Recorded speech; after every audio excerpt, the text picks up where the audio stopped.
Perhaps it doesn't understand English, thought Alice.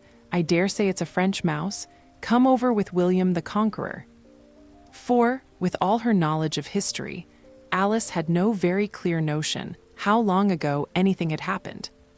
So she began again, "O est ma chat," which was the first sentence in her French lesson book.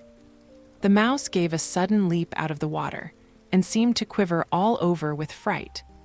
"Oh, I beg your pardon," cried Alice hastily, afraid that she had hurt the poor animal's feelings. "I quite forgot you didn't like cats." "Not like cats," cried the mouse in a shrill, passionate voice. "Would you like cats if you were me?" "Well, perhaps not," said Alice in a soothing tone. "Don't be angry about it.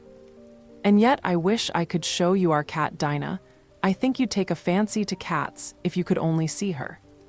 She is such a dear quiet thing," Alice went on, half to herself, as she swam lazily about in the pool. "And she sits purring so nicely by the fire, licking her paws and washing her face, and she is such a nice soft thing to nurse, and she's such a capital one for catching mice. Oh, I beg your pardon," cried Alice again, for this time the mouse was bristling all over, and she felt certain it must be really offended. "We won't talk about her any more if you'd rather not." "We indeed," cried the mouse, who was trembling down to the end of his tail. "As if I would talk on such a subject. Our family always hated cats, nasty, low, vulgar things. Don't let me hear the name again." "I won't indeed," said Alice, in a great hurry to change the subject of conversation. Are you fond of dogs?" The mouse did not answer, so Alice went on eagerly. "There is such a nice little dog near our house I should like to show you. A little bright-eyed terrier, you know, with such long curly brown hair.